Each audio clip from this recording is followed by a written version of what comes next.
حضرت عبداللہ بن صائب رضی اللہ تعالیٰ عنہ فرماتے ہیں میں حج کرنے گیا تو میں طواف وداع کرنے گیا. حج کا آخری رکن ہوتا ہے, واپس آتا ہے نا آفاقی حاجی تو طواف وداع کرتا ہے.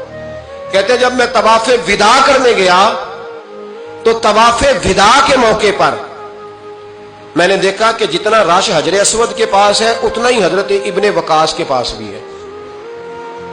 شاید سمجھ نہیں آئی آپ کو میری بات. حجر اسود کے پاس بہت بڑا رش ہوتا ہے, ہر آدمی کی خواہش ہوتی ہے بوسہ لینے کی. تو جتنے لوگ وہاں کھڑے تھے اتنے ہی لوگ حضرت سیدنا ابن وقاص رضی اللہ تعالیٰ عنہ کے پاس بھی کھڑے تھے. تو کہتے ہیں مجھے تعجب ہوا. عبداللہ بن صائب کہتے ہیں میں بھی ان کے پاس جا کے بیٹھ گیا تو میں نے دیکھا کہ وہ نابینا ہے, آنکھوں سے نظر نہیں آتا. لوگ ان کے پاس دعائیں کرانے آ رہے ہیں اور فرماتے میں نے عجیب حال دیکھا, بیمار ترین شخص ان کے سامنے آ کے بیٹھا, حضور میرے لیے دعا کر دیں. تو فرماتے انہوں نے دعا کے لیے ہاتھ اٹھائے تو وہیں اسی وقت میں نے دیکھا اللہ نے اس بندے کو شفا فرمایا. میں نے دیکھا مقروض دعا کرا رہے ہیں, بیمار بے اولاد, جو بھی دعا ان سے کراتا اللہ اس کی حاجت کو پورا فرما دیتا. حضرت عبداللہ بن صائب کہتے ہیں میں شام تک بیٹھا رہا, ہر نماز کے بعد رش ہوتا میں دیکھتا رہا. فرماتے ہیں شام ہو گئی, لوگ دعائیں کرا کے چلے گئے. جب مغرب کا وقت ہوا تو نابینا تھے, پھر بھی مجھ سے کہنے لگے عبداللہ ساری دنیا نے دعائیں کرائی ہیں, تو نے نہیں کرانی؟ تو صبح سے بیٹھا ہے بس دیکھے ہی جا رہا ہے, تو نے نہیں کوئی دعا کرانی؟ تو کہتے ہیں میں نے کہا حضور میں نے دعا نہیں کرانی, ایک سوال پوچھنا ہے.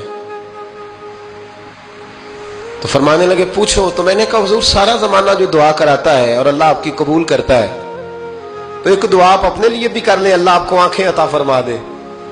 مالک جو قبول کر رہا ہے تو ایک کر لیں اپنے لیے بھی. میں گڈی تے ہاتھ ڈور سجن دے, او جینج رکھے اونج رہنا ہے, او جینج رکھے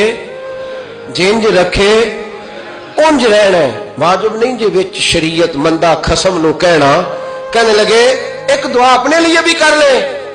کہتے ہیں جب میں نے یہ کہا تو بن وقاص رو پڑے, اتنا روئے کہ ان کی ہچکی بند گئی.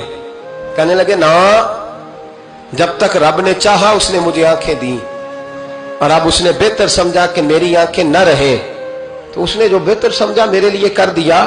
میرا مالک میرے حال سے آگاہ ہے اور میرے مالک کی حکمت ہے, اس نے مجھے جس حال میں رکھا ہے.